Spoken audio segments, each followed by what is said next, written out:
Very pleasant. Good morning, everybody. Welcome to this is like a double session up till yourself off the Mad Monday. As relaxing as the 4 day sort of weekend was, there were a couple of things involved there that didn't make it a complete clean sweep of doing nothing over the weekend. But as exhausting as that, or relaxing as it was also exhausting from a sporting standpoint. I'm Jeff DeForest. That is one Mike Lubie Lubitz, young Luca making or weighing in the background there. He thought we were doing Dolphins crying towel. He would be perfect for Dolphins crying towel. But there's a reason to cry. I don't know. I mean, there was a lot going on a local front here in South Florida from where we originate the program. Plenty of stuff going on nationally. All the leagues are in action. At college football, many things came to shape. A lot of agonizing over the whole Lane Kiffin thing, which we'll get to here in just a few moments. But we'll start right here in our own backyard where the Miami Dolphins now have won, what, 3 in a row, Lubie, and are sitting there at 5-7. I told you way back a few weeks ago before all of this winning began, which they're now 4-2. I guess by NFL standards, so at the inconsistency of a lot of teams. I mean, some shockers yesterday. The Rams going down to the Carolina Panthers, who looked pathetic the previous week. I mean, absolutely abysmal the week before, the Carolina Panthers. And they somehow find a way to beat the Rams, who every time somebody anoints a new team to be number one overall in the power rankings, boom, they lose. Yep. And fall flat on their face. Buffalo rebounded after a couple of sorry efforts, so we don't know what to make of them. You had a lot of interesting developments all around the league, not the least of which, though, was right here. I don't know what it means. I mean, are we striving to achieve mediocrity, Luby? Are we rising to the level everybody or everything rises to the level of where it's supposed to wind up? Isn't that part of some kind of physics theory where, I don't know, it's the cream rises to the top? That's sort of a little bit esoteric, but or existential. I don't know. It's one of those two things. But does everybody rise to the level that they're meant to achieve? Is that what we're looking at in general in life, Luby? In other words, if you're going to be an average person, nothing wrong with that, because look, you're just one body out there in a sea of zillions. But if you were meant to be a 9-8 team, do you become a 9-8 team? Is that the way it goes? Eventually, yeah. Or the more Or negative an 8-9 or 7-10? regressing to the mean. Like usually, teams or players find their way to get back to where they belong and where they are. And that's what's happening, it seems like, with this Miami Dolphin team. Bunch of crummy teams that they have on the schedule, including what has to be, and I've thought this all season long, that the New Orleans Saints, going into the year, they looked like they were absolutely finished. They had no solution at quarterback. They weren't able to do anything in the offseason that was going to work. Carr hadn't worked out for him, right? What was it, Carr that they had? Yeah, Carr. David Carr? Derek Carr. Derek Carr, yeah. That didn't work out. We've seen a lot of teams floundering at the quarterback position, trying to figure things out. We saw so far this year, we've seen a few guys rise to the occasion, and only to make you think, well, it's only a matter of time before they revert back to being themselves. The Colts, who were on a roll, have now lost 2 in a row.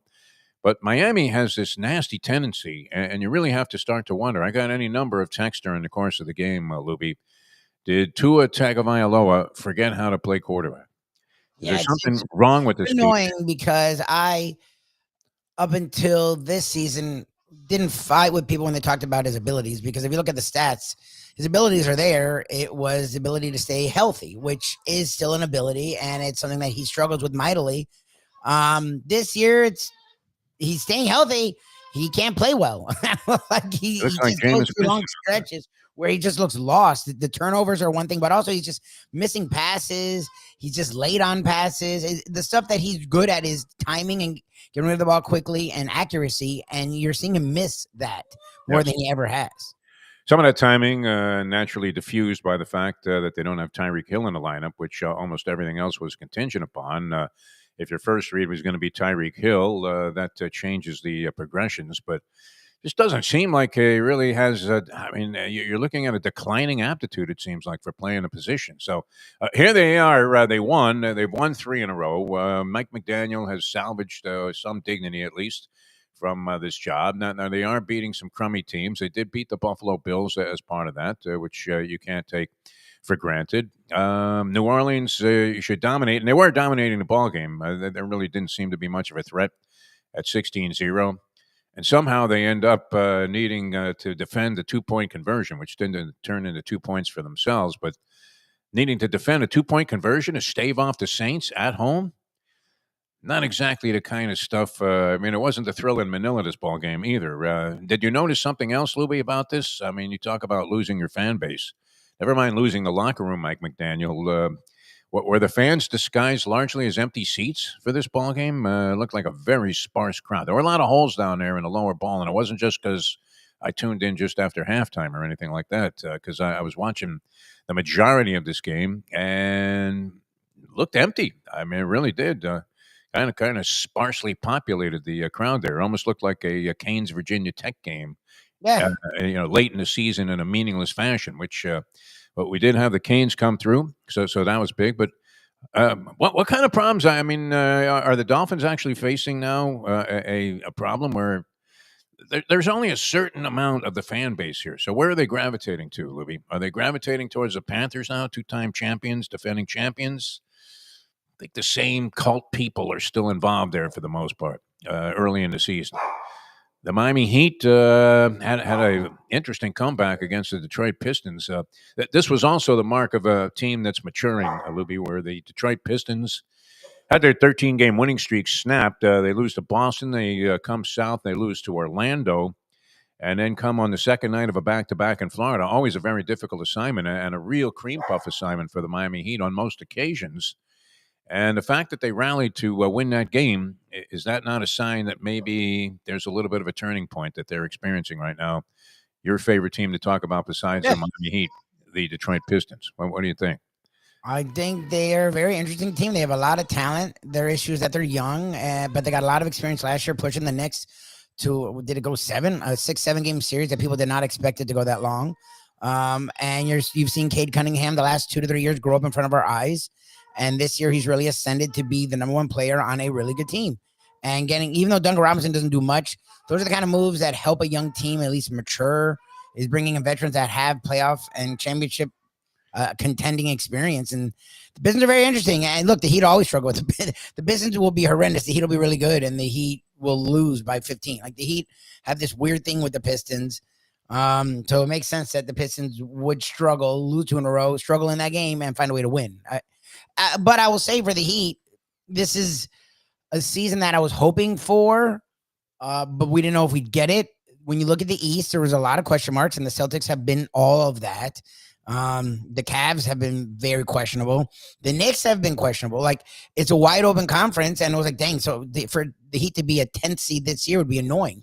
Well, they made the Norm Powell move, and the Norm Powell move totally changed the trajectory for this team, because if you look at the way they played and the way they're constructed, no one's really better than them in the East. Like, they fit in with what they've gotten from what they've gotten from Hawkins. You're just getting Hero back, and he's already come right in and contributed from day one. Powell's fit in without Hero, with Hero. The Fontenecchio kid's giving you the 3-point shooting that Robinson really got better. Yeah, wasn't giving you. Wiggins is giving you a consistent offensive presence with one of the better defenders in the league. Like, they're getting all the things that Bam has now can just do his job, because Ware's elite at rebounding, where Bam isn't that good at rebounding. So it's allowed Bam to not get the criticisms, because Ware is helping on the offensive side of the ball and with the rebounding. Like, if you look at their roster, what they're getting from player, and they have young players that they could trade for more veteran players as the season winds down. That Ja Morant move is just lingering there. Grizzlies aren't good. They're not happy. Ja would fit very well with this roster. Like, they're not the contender, but you don't think that would radically change the dynamic of the team to have it's probably why they're not running to make the move. But to me, I'm always a get talent and figure it out guy, especially in the NBA. Look, we've seen. And when they won, as much as people were like, well, Butler needs more talent. Well, does he? Like, when he's around more talent, he's not better. Like, that team sort of fit him. They allowed him to be the guy. They stayed out of the way. And they helped that people forget the performances they got from a lot of those guys in big moments, that just because they had more talent wouldn't mean they look at Kevin Durant. He's found a way to go to more talent at destinations. And it doesn't mean they're better teams. So you're not wrong with the chemistry thing. I just don't know if this team has the talent. Like, if you get in a series with the Cavs or a series with the Knicks, they have better players. I just don't know if they're a better team. Like, I think you can get a Ja Morant. You don't have to give up the sun, the moon, and the stars. he's still young. Like, it's just that he's had issues, and it's not like Miami's the best place to go, Oh, but the great. organization is. So Very entertaining I don't know. player. I think that he just fit in a very interesting spot in the Eastern Conference. The Dolphins, I don't know. They played themselves out of a good draft pick. I always say go for a playoff spot if you can. The AFC is weird. Like, they're 5-7. 5-7. They're firmly in the hunt. In the hunt. They're in that category. They're the bottom team in the hunt. So, look, it was unimpressive yesterday. Certainly underwhelming, that performance against the lowly New Orleans Saints, who are horrible. I mean, if you look at the Saints roster, top to bottom, our good friend Joe Casal was pointing this out in some of his social media posts. Huge Saints fan, follows everything. One of those guys, Lubie. You used to be like this with certain teams. I don't know if you still are. I was at one time. In fact, I tried to do it almost universally with as many teams as I could, where you knew almost everything about the roster. I thought it was part of the job. I don't know that you need to do that anymore because you can look a lot of stuff up instantaneously. How many times you hear a guy on the air going, "Yeah, that was that quarterback. Yeah, Herbert." You can just see the guy. Well, now you can watch the guy just clicking with his phone because most of this stuff is video streamed in some fashion. Even radio shows where you had the sanctimony of just being in the dark. It was just a voice coming out of a couple of speakers. Nobody knew what you looked like. Nobody knew what you felt like. I mean, I couldn't tell. And so that was a nice time to be able to do these kind of performances. You can't get away with it anymore. And then how many times you just see a guy who's on his cell phone the whole time? Oh yeah, that was 1927. The Babe had 60. Unbelievable. How little you have to invest in actually trying to commit some of this stuff to memory. But if you look at the Saints roster, which our friend Joe did, he says that, I mean, outside of Kamara, was Kamara injured? Is that what's going on? Suspended? I mean, what's the I deal don't with know. Alvin He's Kamara? had issues for the last 2 to 3 years. We don't even know Other the guy's things. status. He Well, wasn't. no, I mean, he doesn't play. I don't even. Is he still on the Saints? I think he's been I long don't know. Did he gone. get traded? Where is Alvin Kamara? I don't think he's Alvin Kamara. I don't think he's on the Saints anymore. He's had issues for the last, is it 3-4 years? Just health and just other things. I don't know. Wow. Unbelievable. Yeah, I mean, it was very strange. Andy is on the chat line here. That line was an indicator that something was up, was it not? Where you had actually people sending in money on the Saints. I thought the Dolphins were the biggest cinch in the league yesterday. They should Late have been. 6 points. They were leading the whole game. Yeah. They couldn't put it away. They do this thing now where they can't. I mean, maybe it's a long time coming, but they're just bad in the red zone. Like, they move the ball fine. But look, FSU is so funny. As bad as FSU is, they're actually like top 5 in yards in the country. They're top 10. Like, so what is that a symptom of? Yeah, you can move the ball, but when it counts, teams squish the red zone and you can't score. So you're a bad offense, and that's the Dolphins. Is they can't inside the red zone. They settle for field goals. So again, they were dominating. Like, they were doing whatever they want on both sides of the ball. Yeah, exactly. And it was 2 scores, and in one drive, the Saints made it a game. I mean, with what? Do we even know this guy's name? I didn't get the sound on his show. They were pronouncing it show in the game. Okay. Yeah. Yeah, Schuff would be like a little strange, wouldn't it? Yeah, here's our quarterback, Daryl Schuff. Whatever the guy's name is. But still, I mean, from Spencer Rattler to this cat, you have nothing. And then name me another Saints player of any significance. Is there anybody on their roster that any other team would want to have on their roster? That's one way of looking at it. And your life and death to beat this team. I'm not sure that that's such a significant step forward. And Mike McDaniel was his typical. I mean, this guy really is morphing into Professor Irwin Corey. Is he not? He's starting to say like Norm Crosby, where he just misusing words. It's making no sense what this guy is saying after games, but they're sitting there at 5-7. Elsewhere, I mean, I love this when this happens. It happened in last night's game where you have to, with gambling involved now, you have to turn on your own team at some point. All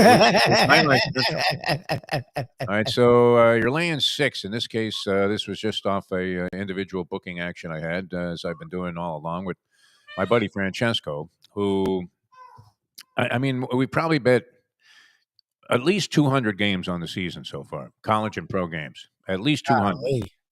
And we went into yesterday's Sunday action dead even. So this guy's picking all the games. I picked none of them. I have nothing to do with it. And I'm stunned many times at looking at just a pile of crap that this guy has given me. in terms of the teams that I have to root for to cover point spreads, both favorites and underdogs. And you're looking at it going, my God, I'm going to lose every game. And you end up 6-1, going completely against whatever it was that you thought. And that seems to transpire quite a bit. There's no way that you would have thought on the money line of taking the Carolina Panthers yesterday, was there, Lubie? Against the Los Angeles Rams, who had just ascended to this point where, wow, Matthew Stafford's the MVP, McVay's back on his game.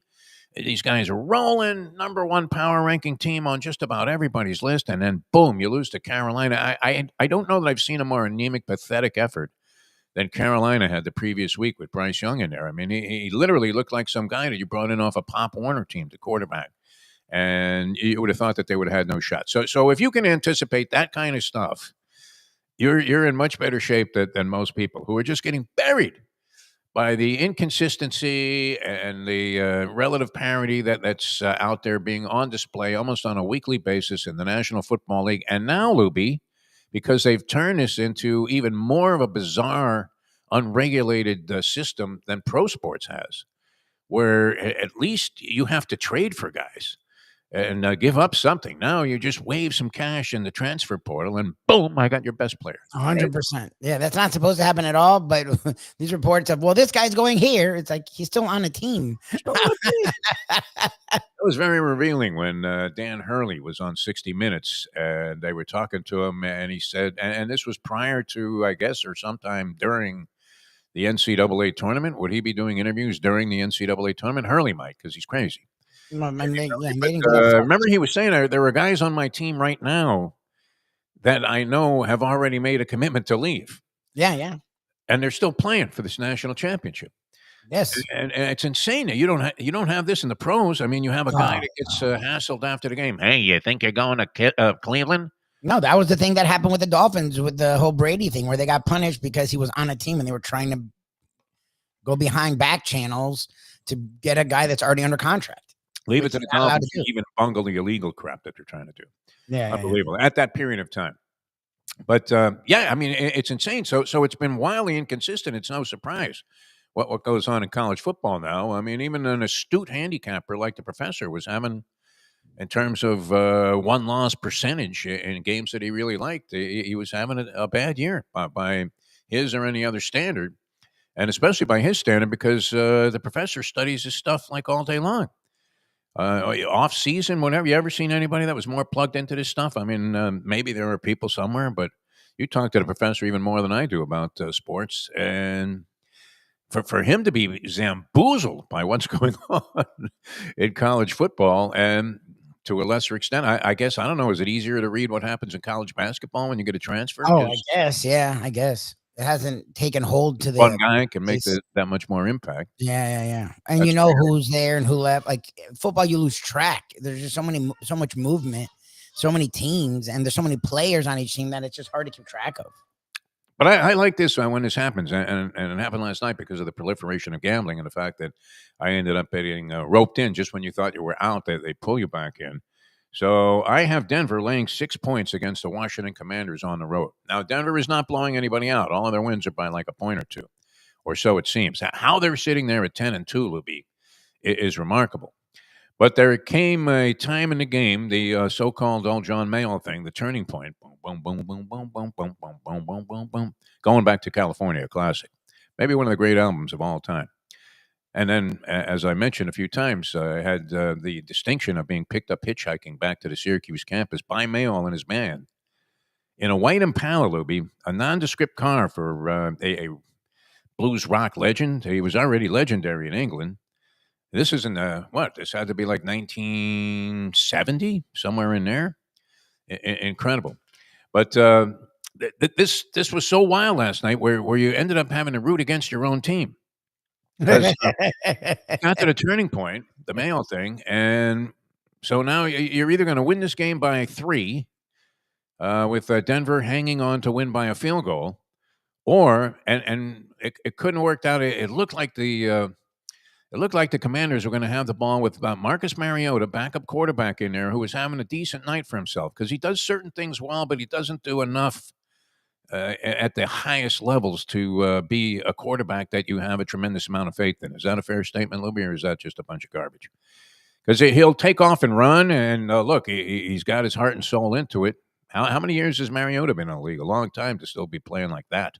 Like 11. He came out the Jameis year, so 2014. So like 11 years, I guess. 11 years. Wow, Jameis has been in the league 11 years. That's 2014 incredible. was that year that they were in the playoffs together, and Oregon embarrassed FSU in the second half. And went This on guy's Mickey Ward in there. I mean, he takes a beating. He's not afraid to go ahead and lay his body out there. You see the same thing out of Baker Mayfield, but Mariota is right there with him in that category. I don't know. Do you see? Tua is never in that category. Tua doesn't give you that. I mean, a hopeless situation. And this guy ran for first downs and tough ones several times. Josh Allen-esque he was last night. Anyway, it looked like they were going to get the ball needing 99 yards to go. The old Sonny Hirsch thing. 99 yards. You know who caught that pass from Gino Torretta? There's a trivia question for you. Who caught the 99-yard bomb from Gino Torretta on the famous Sonny Hirsch call? Horace Copeland, right? Very good, Lubie. I knew you would know it. Yeah. There's not much gets by you, Lubie. I mean, there really isn't. And you're not even a Canes fan. You would be inclined to watch. I used to go to games back in the day. Like I remember that year we went to I think 2 games. The year where they had Gino Torretta was it Lamar Thomas and Horace Copeland, and like Kevin Williams was like a 3rd or 4th receiver on that team. Yes, I remember that. Michael Barrow, Armstead, Sapp. I remember that team. Young Sapp, I guess. I remember that team very well. Yeah. Copeland was a guy that you didn't totally trust. I mean, not that he was Skeets Nehemiah, but big guy who would get open and occasionally would drop one right in his hands. But he managed to hang on to this one. Goes 99 yards. We'll never forget the call. But last night, so I thought Washington was going to have to go 99 yards. Turned out by a fraction of an inch. The return team, the defensive team there on the punt, special teams, ended up the guy's foot was in the end zone as he back tapped the ball. And so they get it at the 20. All right.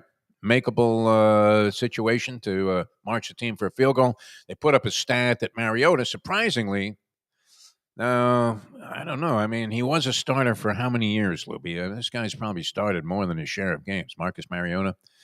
So it is like 15, a decent number of game-winning drives in the fourth quarter. 15. I mean, I don't know if Tua has that, so I guess. Tua ever had a game-winning? He must have had. I'm sure they'll credit him with some because they've won games that they were down in the fourth quarter. So I'm sure he's done it, but he doesn't have a ton. But this would be last minute, I guess. So it has to be certain considerations, like it's our last possession or whatever. Is that the stat that they were referencing, or because you can't give the guy the whole fourth quarter, can you? You score a touchdown early in the fourth quarter to take the lead. It's not like you had some dramatic Schwarzkopf, winning move there that you were leading the military. Let's go, guys. Let's go, men. Right into the fire there, as if you were pulling up on the beach and Saving Private Ryan. This one was prohibitive, though. I mean, they even get the field goal. It was going to have to be somewhat of an accomplishment by a quarterback that was playing well enough to make that happen, which Mariota was. He brings him into a range where you thought they were going to score the touchdown. They end up getting the game-tying field goal. But what happens from a gambling standpoint, your only chance to win if you have Denver is for them to tie the game. Yeah, exactly. I mean, so now you're rooting for them to succeed. When you're a whole game, you've been sitting there going, no, drop it, fumble, turnover. Anything negative that can happen to the Commanders, you wanted it to happen. You knew they were hanging around, and that was dangerous in terms of laying the 6 points. Denver, like I said, I mean, if you track their scores, I guess, I don't know, there was an allusion, I think, at some point that I caught from the announcers where they said their last 2 games they've won by like a combined 3 points. And so here, throw in another one. Is that possibly true, that they won their last 2 games by a combined 3 points? Yes, it's definitely possible. 1 plus 2 equals 3. Defense. No, I don't know. That's what I thought I heard, but I was like half out of it when I was listening to this thing. Because that game ended kind of late, didn't it, for a Sunday night game? Was that wrapping up sometime? Why did that game take so long? Was somebody hurt for like 45 minutes? I don't think so. Into this game. Oh, it was overtime. Yeah, went into overtime, and they both scored in the 20s. So they probably had long, sustained drives. How screwed can you get, though? I mean, think about it. This is what happens. You need a series of miracles. You're going highlight. Series of miracles. You need the 2 to beat the 3 to beat the 5, the 5 to rally 6 points, to get to the 8, who then goes out the door and runs the table. Okay, that's likely to happen. It was kind of like my son yesterday had a bunch of prop bets, And there you go, Lubie. If you wanted to find the essence of why these betting operations are so wildly successful, what is your logic on that? It's only $10. Yeah, well, yeah, exactly. But you do it every day. My friends do it every day, Guys are multiple definitely times a going day. broke doing this. It's only $10. Now that is the worst, weakest mental position you could possibly take in gambling, isn't it? I mean, if you're super flush, if you keep thinking it's only $10, then what happens though is you hit one for $10 and you realize if you had put 100 on it, you would have picked up like 50 dimes or some ridiculous amount of money. But he needed a series of conditions that were just as absurd as what was going on with the Denver Broncos, which we're going to get to. We'll finish. We'll finish the story we started 30 minutes ago in a moment, Libby. We'll take a short break here. Come back with more. Lots more on the slate today too. A lot of questions to be answered, and including we do have to. Do we have to explore this Lane Kiffin thing from some kind I of mean, we can talk. We should talk about it. It ethical definitely. standards? I don't know that it. I don't know about ethical, whatever. I don't care. I mean, I think it's weird. Like in the middle of the, don't you get through the playoffs? Like that's a little weird. But I guess if you're And you moving have these days though, if you're going to signing take days over this a week. program, Signing right? day, I think, is this week. So like you literally can't. They've made it. That's signing day. The portal opens up before this playoff would have been over. And he's been big with the portal. So yeah, you sort of have to move. And he, I guess, wanted to stay with Ole Miss and coach. But how would you do that then? How would you coach them through the playoffs and then also get LC? The whole calendar. There's no good way to handle the situation. Calendar screwed up. I mean, people have said they need to move the signing day. That's why it was in February, but they wanted to move it up to get them a head start, and that backfired because everything they do backfires. I mean, they need to put something in. If you want to put it between the that's the problem too. If you wait till after the championship games now, like January 19th. Yeah. So like you can't, if you do it in January, you're still involving teams that are in the playoffs / championship. Yeah. Where are you going to school? It's a mess. It's a total mess, and I don't know how they fix it, to be honest. It looks like it's going to get worse before it gets better. But I always love the sanctimony of these former coaches who are calling this guy a rat for leaving, which I'm sure many of them. I mean, has Nick Saban talked about the Lane Kiffin situation? And he's actually a confidant of Lane Kiffin, surprisingly so. As shocking as that is. It was not well known because it seemed like they left on acrimonious terms. That Nick was pissed that he took the Florida Atlantic job. All of a sudden, I mean, I don't know how much of this is true, but it sounds logical, like it might be, by reporting that's been done that he was so distracted then while Alabama was going for its championship. And here he's taking like the FAU job. It's not like he's going to Georgia. So how much can Nick Saban despise the guy for taking this job and saying, hey, I think it's my only shot to get back into being a head coach, which, look, did it turn out well for him? 6 years at Ole Miss, he could have bombed also just as easily. It's not like Ole Miss was any big power, right? Holy Archie Manning. What are we talking about here? Ole Miss. Get out of here. Also ran consideration. But everybody's up in arms about this thing. Where they're like, what a lousy MF. The money they gave, look, Ole Miss was going to give him some more money. Look, if you have to stay there for life, I don't know. It's a free country. What he did at Ole Miss was interesting. 3 straight 10-win seasons. They are going to be a playoff team. So that's all you need. But we've seen LSU win multiple titles, and Ole Miss has never won a title. So is he likely to win a title at LSU much more so than Ole Miss? You would have. It just feels like it. Yes, it feels like the way recruiting works, the way they own Louisiana, the way they've been good nationally. It's just different than. Oh, the governor is on their side, for God's sake. He's making coaching decisions. And you think college football is all on the level. Tony was talking about scholarships and the virtue of giving a kid an education. All right, how far away are we from that? You know what's funny? I actually thought Luca's sort of participation was the theme music for the break. No, I'm playing music. Oh, you are? Okay. All right, we're coming back with more in a moment. Now that. The time. 8:36.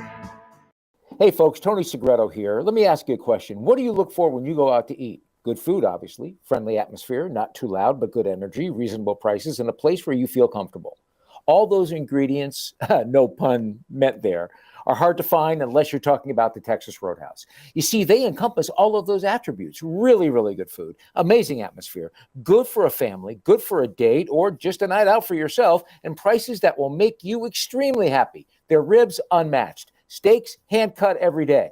Everything, and I mean everything, is made on site, including their incredible bread. It's the one day, folks, that you can forget about low-carb diets. Trust me when I tell you, Texas Roadhouse, your restaurant, your destination when you say, where should we go and eat tonight? From the newly renovated sports bar to the beautiful bayside views captured at the Tiki Bar, Jimmy Johnson's Big Chill has it all. Located at mile marker 104, the Big Chill also offers waterfront dining while experiencing breathtaking sunset views of the Florida Keys. It's simply the hottest spot in the Keys to cool off. That's Jimmy Johnson's Big Chill at mile marker 104 in Key Largo. For more information, call today at 305-453-9066. Joe Bees. The bees collect the pollen, bring it to Joe, he packages it, and he gets it to you. It's simple, 100% natural, and it's good for you. There's only one place to get Joe Bees, and that's from me. Joe B. If you want to look and feel good, call 877-300-5632. To win games, you have to win the game, not lose the game, honestly. And that is how you lose the game. You're moving the ball down the field. You're 1st and 10, and then you find yourself at 2nd and 20. That was critical. Buenos dias. The cafecito is piping hot. Why not enjoy it with Defo and Lubie? It's now time for the Defo Show. I'm going to be disparaging to blonde bimbos, but you would expect that kind of explanation from some blonde bimbo that was auditioning for the very. That's not even fair to say, of course, because the lovely and talented one, Leslie Visser, obviously was well versed and very polished when she was first on the scene there as a female reporter. So maybe I ought to throw that imagery out. But that's the kind of stuff, explanation you would expect out of out of Luca Panici-Lubitz right now. Yeah, exactly. Hey, what's wrong with the Dolphins' offense? Should they run the ball more, Luca? Yeah, absolutely. No, that was some strange stuff. I love the way Tony Segreto. A lot of people don't listen during the breaks, and I've heard this commercial now 80,000 times. Tony Segreto for Texas Roadhouse restaurants, and he's been able to sell bread like no other guy. 100%.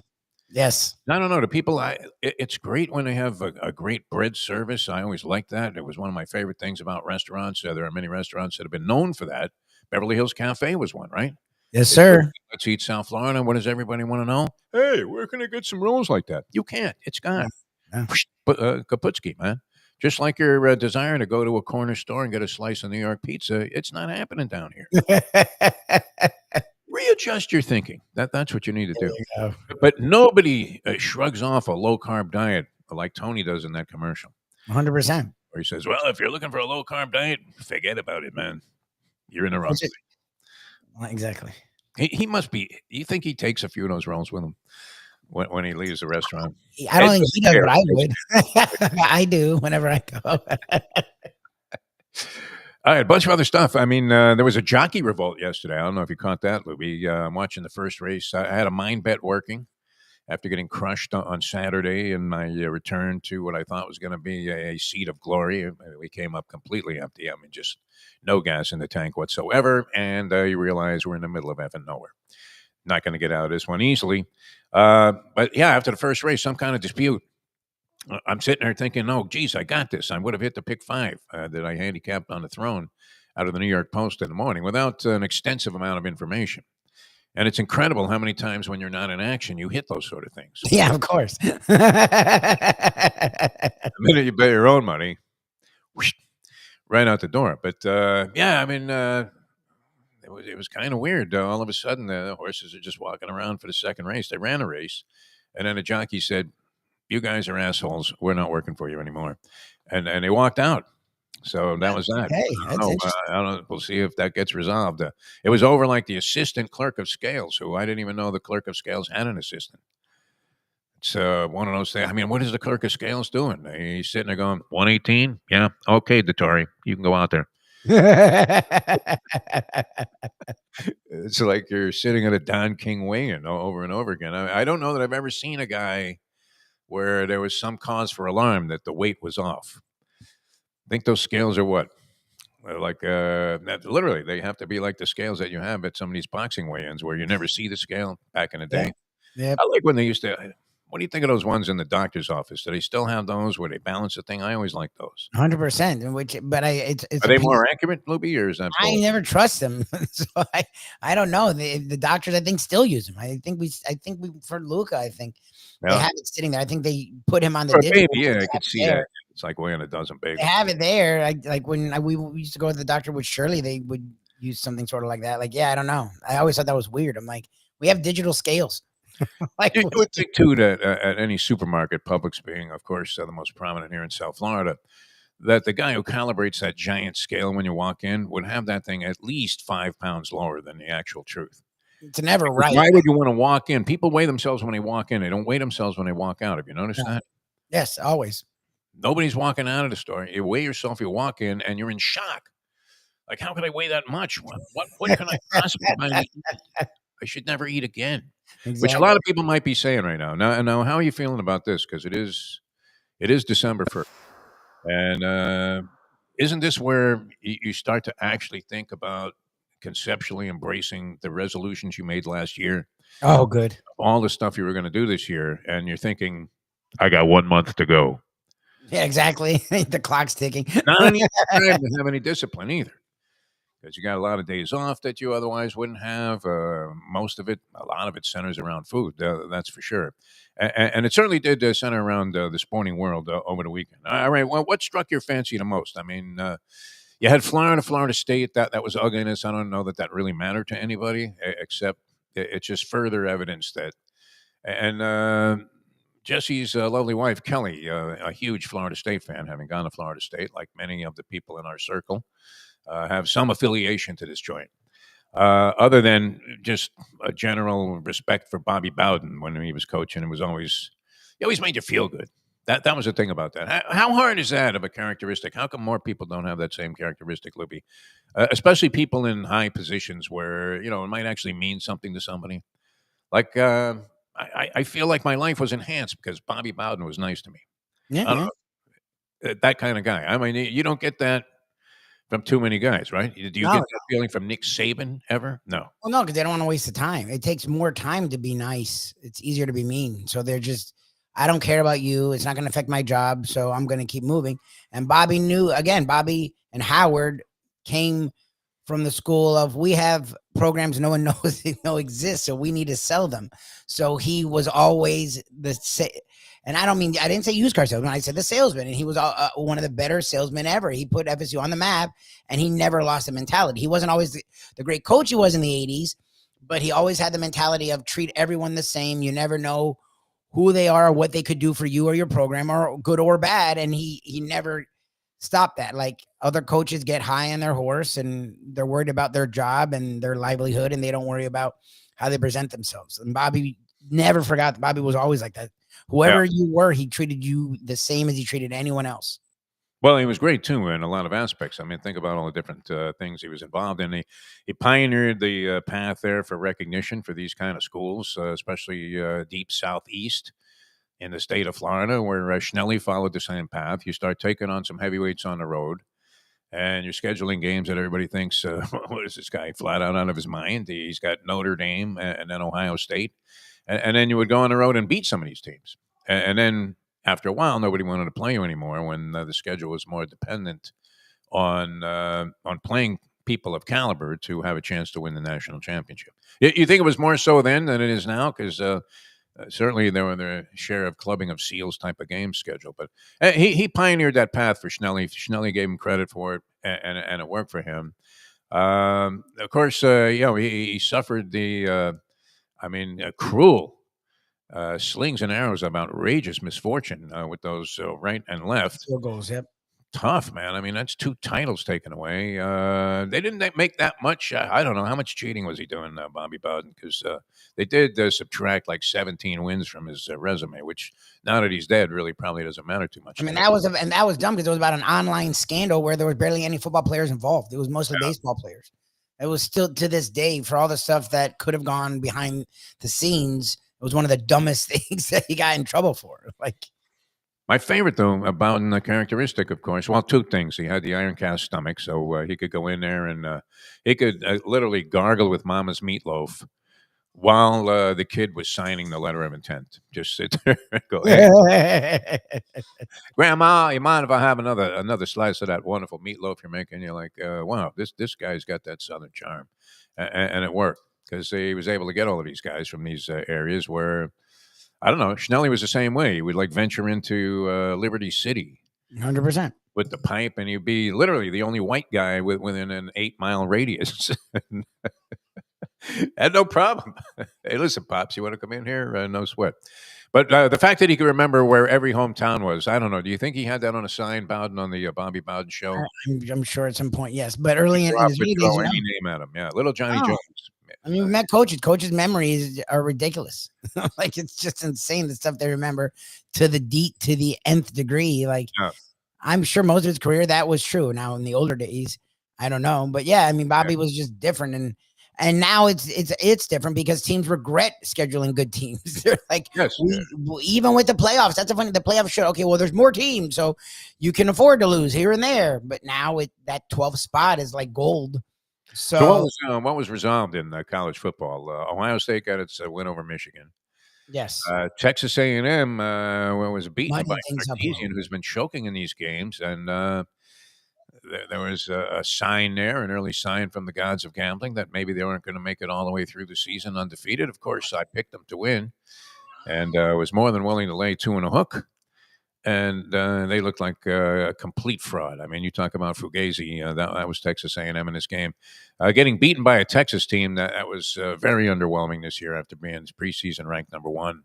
And you had to wonder if Sarkisian was really long for the job because there's not a lot of patience there, Lubie. Not a lot of patience. You could be great, 3 years in a row, have 1 4-loss season, and the next thing you know, they're calling for your head. 100%. This guy from Tulane is interesting, huh? He got the Florida Gator job, and I guess that was I don't want to call it sloppy seconds. I don't want to make this kind of worse than that. I mean, he was probably their 4th or 5th guy. Some wrong. Yeah, no relation to Pat. Did a good job there at Tulane. They always seem to be prominently mentioned. So without knowing a ton about him and without being able to name you a single Tulane player, I'm going to tell you that this guy was a good coach. And no, I mean, from everything that you can gather, Lubie, do you go by a consensus of opinion sometime? I mean, naturally, it's much better if you're able to legitimately, based on things that you've seen or heard or witnessed, to form your own opinion about this stuff. But the general consensus seemed to be that this guy is like a really good coach. And so that the Gators may have benefited because they didn't get that rat bastard, Lane Kiffin, who was being crucified by other coaches in the industry. Shame on you guys for being so hypocritical. Because what do you do, Lubie? The problem isn't that the coach is unscrupulous, is it? I mean, that may be a small part of it.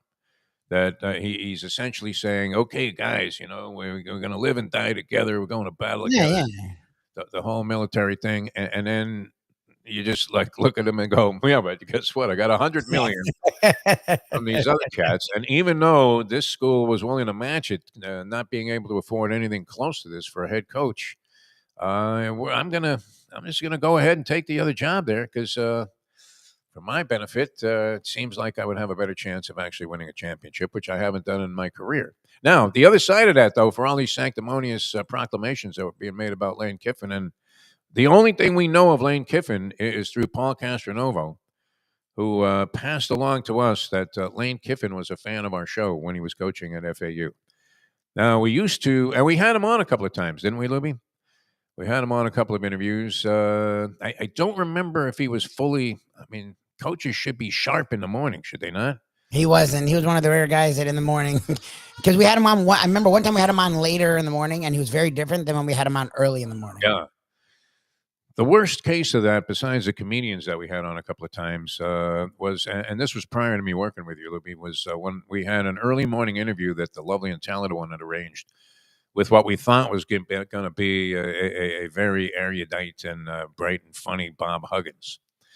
And Huggins, I mean, rumors were swirling that Huggins might like to take a nip every now and then. And this guy sounded like he had just come in from an all-night bender. Like, what? That was kind of wild. Kiffin was in that same category, though, wasn't he? Where you thought, wow, this guy's out of it. But the fact that we heard through Castronova that he actually liked our show, I immediately took a liking to this guy. I don't know about you, Libby. Now, I'm not defending him because of that, because I don't know that you can. I mean, why are you pointing a finger at this guy who also got fired on the tarmac? They didn't let him on the team bus. I mean, this was as ugly as the Panthers firing of their head coach, where Gerard Gallant gets left in a snowdrift in Saskatchewan in weather that not even a moose would want to have to experience, and they throw his bag out the window.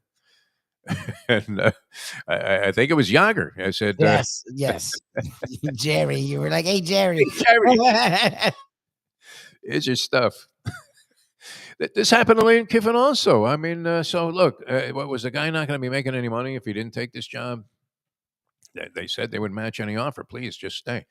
But one of the circumstances just they're not favorable to doing the right thing, are they? Even if you want to. And you can understand the other side of that. Look, we don't want this guy around. So he immediately starts saying, well, I'm going to take all these coaches with me too. And players. That's kind of wild, though. I mean, talk about the timing. Something needs to be done about that situation so that a coach can actually finish out the season, right? Look, they should move. Look, they had it in February. They should never mess with it. Like they try to get a jump on it, and all it's done is make things. You have kids who are in the playoffs, putting their names in the portal. You have kids. Yeah. It's not just a bowl game thing anymore. It's actual playoff teams having players because the portal opens up, and you want to get your next spot. Teams go and get players, and they only have room for so many. Like, yeah. And you don't have a 12-year career like you might in the NFL. No. Look, and they've now, again, the COVID stuff's done, so you have 5 years. Players have petitioned. So far, no one's won to get more than 5 years of eligibility. So that some of these kids, yeah, they'll go on and make money in the NFL, but not all of them. And a lot of them will make a lot more in college than in the NFL, even if they have NFL potential. Like, so I understand there's a lot of question marks. It should be well after the season ends. Again, you're going to do the signing day before the conference championships, like, or right at, like, that's just, I don't know. The whole calendar's awkward. It's a mess. And yes, Lane Kiffin is the problem with Kiffin is he's one of those guys that rails against other coaches that do weird things. And then he himself will do those weird things. And that's the thing that gets people pissed off is not only like coaches are the first people to question transfers and question NIL. And then they use the transfers and they use NIL. So. Yeah, Nick was the same way. I mean, the sanctimonious one himself, Mr. Commercials, same way. I don't know how any of these coaches. Bill Cowher was out there. He looked like he was ready to just go ahead and bite off Lane Kiffin's ear. Like it would have been a Tyson Holyfield situation if I had been anywhere near him. And you know how Cowher is. It always looks like snot's coming out of his nose and phlegm's coming out of his mouth. Doesn't it? I mean, he's just one of those guys that looks like that. And they're like, and he's railing away against Lane Kiffin. What a joke this is, and how there's no loyalty and all of this other BS. All right, Bill, we know you stayed at Pittsburgh forever. That was great. But also connected and rumored to every other job, which do you ever see Cowher stand up saying, you know, I've been out of this for 20 years and I was declining when I was at the end of my run there in Pittsburgh with the Steelers. So, no, I'm not a candidate for this job. No, you never see it because he loves it. That he's under consideration. I don't know. Can you begrudge a guy for being so hot in demand that people are willing to do anything? I mean, the state of Louisiana, think about this, Louie, as also pointed out by the great Joe Casale. I want to give him credit. I mean, they can't fund like the most necessary of programs to protect their people, but they have $100 million for a new coach and $50 million for an old coach. And the governor is in charge of what's going on with this stuff. I mean, the governor being involved is utterly weird, atrocious, scary. But yes, it is. Look, again, I am on both sides of this because when it comes to social issues, think spending this much money on football is dumb. I admit that. I am also a fan of FSU and pissed that they're not spending $60 million to have him go away. It's not even going toward anything. It's just to have the guy go away. So I'm on both sides of this. It is what it is. I mean, if people who have earned this money want to spend it on football programs, I guess I'd rather them spend it to solve global warming and cancer and the hunger crisis. I would. irrational thinking. In irrational fan thinking, I'm pissed that FSU's bringing back Norvell. So Yeah. I mean, a pigeon takes a crap on Bourbon Street, and the street is flooded for the rest of the day. yeah. So they have problems there that probably could use addressing. A lot of poverty, a lot of people not necessarily living their best lives. And yeah, you got $150 million for a football coach, and that's your big area of concern. How insane is that? I was listening last night. I thought I caught. What's wrong with Mile High Stadium? Is it some old decrepit joint like the Orange Bowl? I mean, it's not been around a long time, I guess, now, but haven't they done stuff over the years to it? I mean, they got a picture of the owners of the Denver Broncos coming from the box there. And, I'll have to give them credit. They seem like very nice people, or at least that came across that way in the short visual that I saw. And they're talking about, this is great. The city's going to put together their plans for a new stadium. I'm thinking, I'm sure that's just what they need. Is that ever the case? I would say to the Orange Bowl, the place was a dump. And in the case of Miami, I mean, let's not forget, Joe Robbie buried himself in his family fortune by putting that stadium together with his own capital instead of having to impose on the taxpayer. And so a guy who was universally despised as an owner for being a cheap whatever, frugal, I guess would be the way to describe it. Yes. Didn't seem like an overly bad guy, Joe Robbie. Wasn't the most friendly, gracious, or ingratiating of people, but I don't remember him being like a bad guy. Do you, Joe Robbie? I mean, I was young. Yeah. I heard the stories of he was cheap, but he also built his own stadium. So in retrospect, what did he see too? He was a visionary. He saw soccer being played there. Yeah. And Stephen Ross benefited from Joe Robbie. Huizenga did well. Stephen Ross did even better because of what Joe Robbie, where he put it, where there's a ton of land around it, and the fact that it actually does have access with all the highways. Yeah, it's very easy to get in and out of. Yes, Joe Robbie set the stage for Stephen Ross to make a lot of money. Look where it is. Yeah, I mean, it's at a crossroads, literally. Yes, the Golden Glades is like. No wonder Garfunkel keeps his job. Yeah, exactly. Yeah, because he's always sitting there in a box next to Stephen Ross, and he seems to be sitting there with a he's never concerned. Strong sense of confidence, doesn't he? He's never concerned. It'll be 37-3 Arizona, and this guy's sitting there with a very sedate look on his face. All right, a lot of good stuff over the weekend. So the Canes still in a hunt there. I will say, look, I was very wrong. I thought this would be the kind of game, and look, I think if the kid doesn't overthrow that ball and Pitt gets that touchdown early in the game, they go up 14-10. I think maybe a different game. The kid overthrew it. Miami went down and scored twice. Scored going into halftime and out of halftime. Something they never do under Cristobal. They actually push it. That's the thing. They actually have to try thing because all the other teams have better resumes to me than they do, and have played better football than they have. Has had Cristobal have to do things he's never done, like use timeouts before a half. Try and push it. Try and actually score a lot. So you've actually seen them the last few weeks pull away from teams. And then this week, they didn't mess around at all. This was their best game from start to finish for every phase than they had the entire year. Sadly for them, they don't deserve to be in the playoffs because they're not playing for, let alone winning. Well, would they beat either of these teams, though? I haven't seen. Probably yes. At this point, yes. I would say they would beat Duke and Virginia. I would say they probably would. Make them the favorite against both teams, wouldn't you? As a Florida State fan, though, as you said it, for years, by this time of the year, Florida State was probably the best team in the country every year. But they had a stupid-ass loss, and it was only two teams that could win a title, or they did split titles. So every year, Florida State would find their way outside of a chance to play for a championship. Yeah. Again, playoffs are here. Florida State was undefeated, won their conference, and was like, so I don't have any sympathy. We all know that was the biggest. No, but that's what I'm saying. Like, I don't think this UM's resume is any better than any of the. I think what I think, and people won't like it, is the Big 12 should get 2 teams in.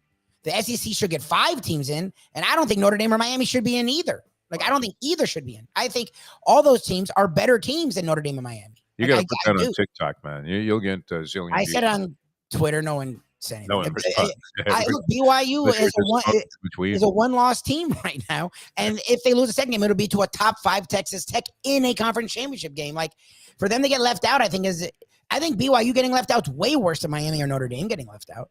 It's funny how sports fans with these debates about who's getting hosed.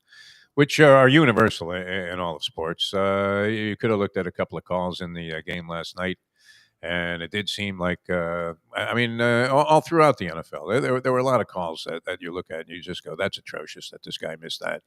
Or that they are imposing the pass interference definitely needs to at least have one review. It's annoying because they tried to make it better, and then it got Yeah. out of hand because guys were just reviewing pass interference left and right.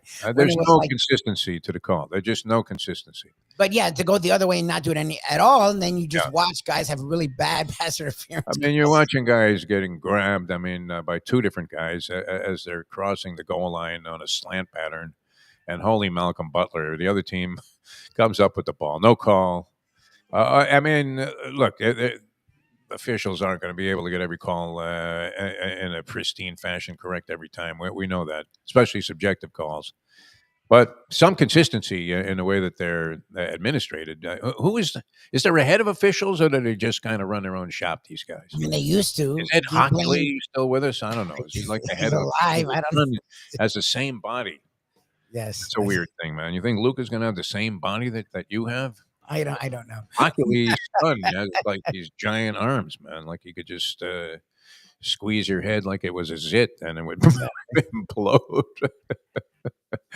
Oh, man. All right, so we're winners here. We had some wins. We had some losses all around. Still have the debate going. Lane Kiffin, is he a rat or is he not? That was it took up too much conversation. What are we really looking at here? We're looking at a guy that's changing jobs as a football coach, for God's sake. And he's fine, coach. Look, he's a guy when Coach Mousehart went from Mepham High School to JFK, there wasn't this kind of controversy. He's a little more high profile. I think the school board just assigned him there because he lived closer. I don't know. I don't know if he's a rat. I think he's a coach, and he got offered a lot of money for a program that's had a lot more success than the program he's at already. Yeah. I think it's sort of dumb because Ole Miss would never have gotten rid of him. And LSU, we've seen a guy win a title and 2 years later be fired. So, but that area, it does win more. Like that, it does. So I get he's in a better spot to have a chance at the top. All right, well, let young Luca go back to what he was doing, man, which obviously he's a little unsettled today. That's okay, because it was a crazy Monday. It was great to be with you guys all morning long. We'll do it again tomorrow. And for Mike Lubitz, I'm Jeff DeForest. Thanks so much for being with us. Did we leave out? Yeah, we left out just about everything. So that's par for the course. Messi, he did it, man. He didn't score any goals, did he? Did he break his string of like 100 straight games with at least 2 goals in MLS play while he's playing in these minor leagues? And I don't mean to diminish this. Is this a great accomplishment, Lubie, or did we just ignore they win it all? I don't even know. They won it. They won the title. No, they're in a title game. They beat. Okay. Because what's weird was was there a round robin before this, and then they got to the elimination round? Don't they do that kind of crap in soccer? I think so. I think there's a first round that's like that, and I don't mind the first round robin in certain situations. I think it's kind of interesting. It's like the modified Stableford scoring system in golf, where you're like, what? What do you mean it's worth 3 points? It's the higher score wins? You got to be kidding me. Anything to mess with the system. But it was a wild weekend all the way around, and we did get Lubie was hammering Miami, saying Pittsburgh was the team. I think some steam came in on them. Weather was cold. It was the kind of circumstance they lose in. I don't even know that you could say that Mario Cristobal was out-coached in this game in any phase of the game. No, they were the better team in every phase. Their defense played really well. Their offense played well. The special teams played well. They played well from beginning to end in every phase. Look, that's why I don't feel bad going after teams, because I'll give teams credit when it's due. It doesn't change my opinion of if they're a playoff team. They still have 2 losses, and there's still 12 teams that I think belong more than them. And I don't think Notre Dame is either. I think Notre Dame's played better football, but people are right. Like, their schedule is sort of weak. Like it is. Yeah. Their best game is a game that is the 2 games they lost. So they don't have a good win. They don't have USC is their best win. I think USC has 3 losses themselves. So if Notre Dame got left out, that's why I think that debate's down. I don't think either. I eliminate them both. I'm with you, Louie. Is that Tulane coach staying at Tulane? Aren't they in the postseason? At least as of now, they are. I mean, I don't know if it's over game or something. They have to play something. So is he also being completely disparaged and trashed for his lack of loyalty for taking the Florida job, which you would have to say is a step forward from Tulane? as I mean, a nice place to distinguish yourself. But we shall see. Is this Al Golden all over again? I mean, where the F is Bowling Green, Libby? All right, we got to get out of here. Thanks so much for being with us. Do it again tomorrow. For Mike Lubie Lubitz, I'm Jeff DeForest. We'll catch you next time as we leave you know that. The time. I think we left out a lot. It's 9:07. Let's go to eat a damn snack. Look what they done to my soul.